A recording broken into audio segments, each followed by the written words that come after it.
Hi friends, இந்த video வந்து சாதாரண வீடியோ கிடையாதுங்க. அக்கா தம்பிக்குள்ளே இருக்கிற பாச போராட்டம். அக்கா வந்து தம்பி மேலே எவ்வளோ பாசமாக ஒரு லவ் அந்த அஃபெக்ஷனோடு இருக்காங்கன்றதை இந்த வீடியோவில் பார்த்து தெரிஞ்சுக்கலாம்.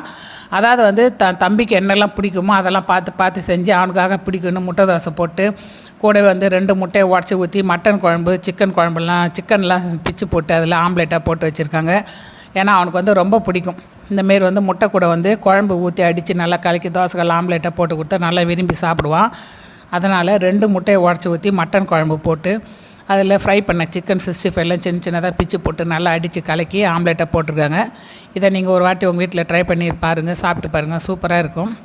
யாருக்கெல்லாம் இந்தமாரி வந்து முட்டை கூட சிக்கன் மட்டன் குழம்பு சேர்த்து அடித்து ஆம்லேட் போட்டு சாப்பிட்ட அனுபவம் இருக்கா? சாப்பிட்டவங்க கமெண்டில் சொல்லுங்கள்.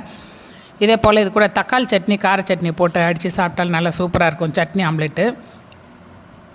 அக்கா தம்பி வந்து இப்போ வந்து கொஞ்சம் கேப் பிரிதலில் இருக்காங்க. தம்பி வந்து வெளியூரில் இருக்கான், அக்கா இங்கே இருக்கிறதுனால தம்பி பார்க்க முடியலன்னா அந்த பாசத்தில் அவனுக்கு என்னெல்லாம் பிடிக்குமோ அவன் எப்படியெல்லாம் சாப்பிடுவானோ அப்படியெல்லாம் சமைச்சு அவனுக்காக ஸ்பெஷலாக ஒரு 5 அடி கேரியரில் எல்லாம் செஞ்சு என்னை வர வச்சு கொடுத்து அனுப்புனாங்க.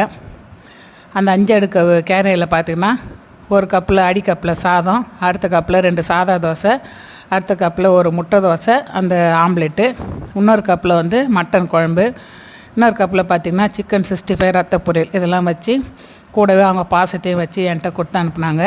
தம்பி இதெல்லாம் சாப்பிட்டோடனே தெரிஞ்சுப்பான், இது வந்து அம்மா செய்யலை, அக்கா தான் சமைச்சது அப்படின்னு. அவனுக்கு தெரியும் அவங்க அக்கா சமையல் அம்மா சமையல் எப்படி இருக்குன்னு. இந்த வீடியோவை பார்த்து பிடிச்சவங்க லைக் பண்ணுங்கள். தேங்க்ஸ் ஃபார் வாட்சிங்.